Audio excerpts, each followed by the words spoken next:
Alright, so we're going to be, filling out the rest of our dividing, or our decimal formula today. And then you guys are gonna be doing, another one of those like digital pictures to practice dividing decimals. Just because it is a shortened day, there's not a whole lot that we can do. Tomorrow, we are practicing more dividing decimals with word problems. You guys are gonna be taking a mini assessment, and then essentially Thursday we have our benchmark, and then Friday we start our study guide. Okay, I'm sorry, they are not teaching you. We are over here. And you will be taking your Unit 5 assessment next Tuesday. Okay, so we don't have too much more left in this unit. Alright, so open up to dividing decimals, should be the last class. Now, there's a couple different things that we do when we divide decimals. Depends on if there's a decimal in our divisor or if there's a decimal in our dividend. Alright, so for instance here, we have 4 and 32/100 divided by 3 and 6/10. So we know that we have to get rid of our decimal, the number on the outside. So you guys remember, I don't know if I talked to you guys about it or the other class, but when you have a decimal on the outside, so originally this is what the problem looks like when you rewrite it. Oops.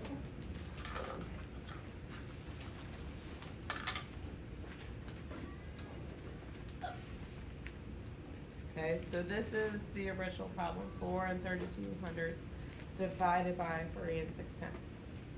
Alright, so see these arrows where they're telling you to move? The reason we're moving 1 is because we have to get this number on the outside to be a whole number. So you move that decimal to the right as many times as possible until it becomes a whole number. For instance, in this one, how many times do we have to move it to make it a whole number? Kaya? Just 1 time. Alright, so if I move it 1 time there, I have to do the same thing to the decimal on the inside of my division house. I only move it 1 time, and then it goes straight up. So that is how they get 43 and 2/10 divided by 36.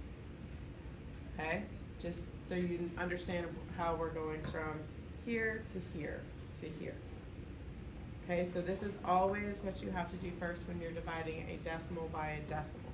Does that make sense?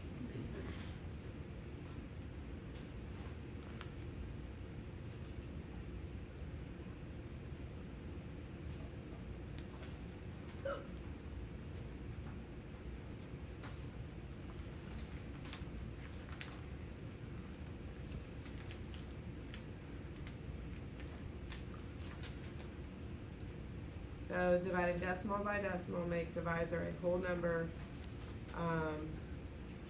by moving your decimal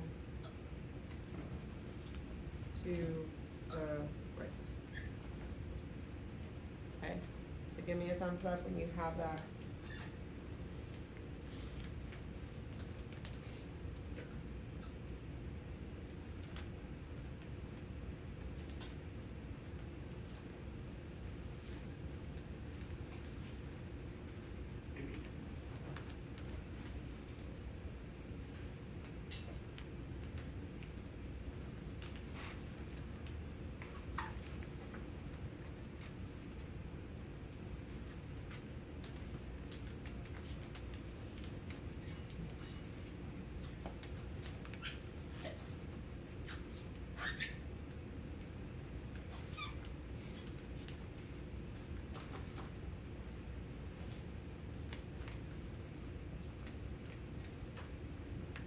Is there a specific rule of the number of times you're going to move your decimal on the outside?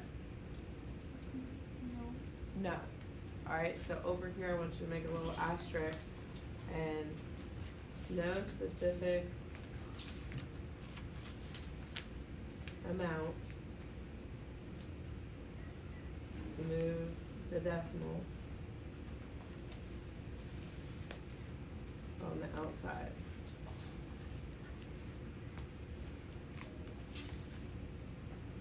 Good morning. Good morning.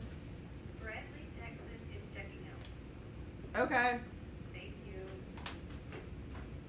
Alright, give me a thumbs up when you have that written down.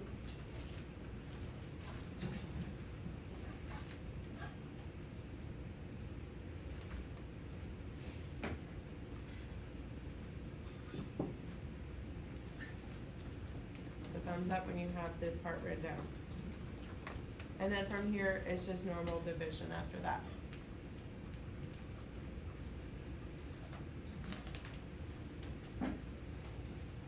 Alright, so let's slide down to our two examples. So the first example is 12 divided by 1 6/10. So if I'm reading this exactly like this, when I go and do my division house, what number goes underneath and what number goes on the outside? Because this is important for us to be able to know, right? Aiden. The 12 goes inside the house and the 1.6 goes outside. Okay. Alright, and then what do you notice about our numbers now? Raise your hand and tell me, what do you notice about the numbers? Noah? 1 and 6 as Right, so what do we have to do with that 1 6/10? Okay, so I move this to the right once and that goes there.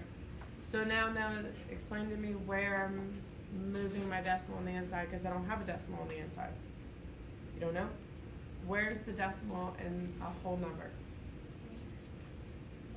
At the end, right? So if my decimal's here, Noah, I need to move it one place to the right as well. So I'm gonna move it one place here. And then what do I put in there to fill that blank value? 0. And then this goes straight up to there. So now we're gonna rewrite this to make it a little bit more neat. And I have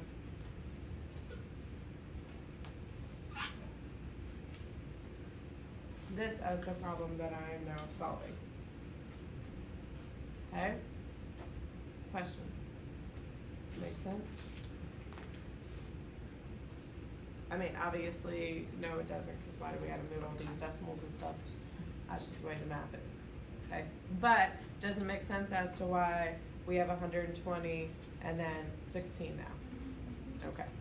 Alright, so what do we multiply 16 to get 1? Nothing. What about 16 times what gives me 12? What about 16 times what gets me close to 120 without going over? 7. 7. Which is 112. Alright, now, I have a decimal. What do I do? What do I have to add here because I still have a number, right? Shoshana? So I'm going to add a 0 up here, bring it straight down.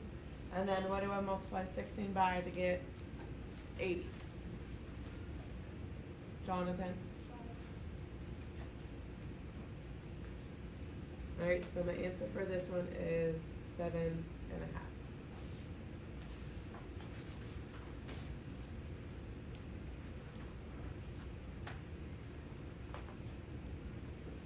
Alright, questions?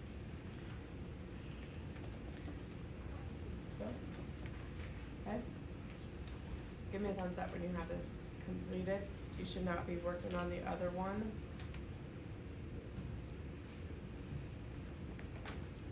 Alright, so slide over to example number 6 or number 2. So we have 12 and 9500s divided by 1 and 2500s. So if this is my division house, raise your hand and tell me what number goes on the inside. Kylie? 12 and 9. Okay, and then what number goes on the outside? Mikael? Alright, can we divide? No, why not? Raise your hand, tell me. William, why can't we divide? Because you have to move the decimal to the right. How many times? Twice. Why? There's 2 numbers behind the decimal. So we have to move this twice this time because there's two numbers behind the decimal and we have to make it a whole number, which means I have to do the same thing here. So when I rewrite my problem, I now have 1,295 divided by 125. Alright, so what do I multiply 125 by to get 1? Nothing? 12. 129. One time. Okay? Bring down my 5. Alright, what do I multiply 125 by to get 45? There's nothing I can multiply by. But we're in the middle of a number, so can I just leave it, move my decimal over? Or what do I do here? Ronnie? We already have a decimal. Can't move our decimal. What do you multiply 125 by to get 45? Like, think to yourself. What do you multiply 125 by to get 45? Bless you. Emma? Nothing. Nothing, right? So what number represents nothing? 0. 0. So you have to put that 0 in there. That is telling you that you cannot multiply 125 by anything to get 45. Alright, we add a 0 there, bring it down. 450 times what gets me really close to 450 without going over? 3, which is 375.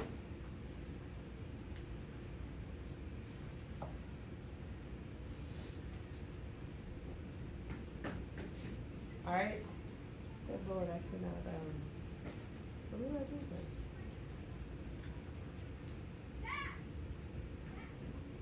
Oh god, that's 14, sorry. Good thing I can't math today. Alright, and then we're gonna add another 0, bring it down. And what do we multiply 125 by to get 750? Jonathan? 6.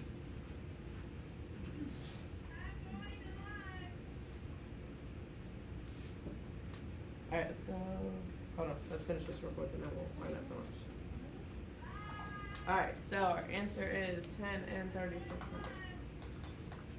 Okay? Alright. Real quick, you are going to, when we get back from lunch today, you're going to log into Canvas.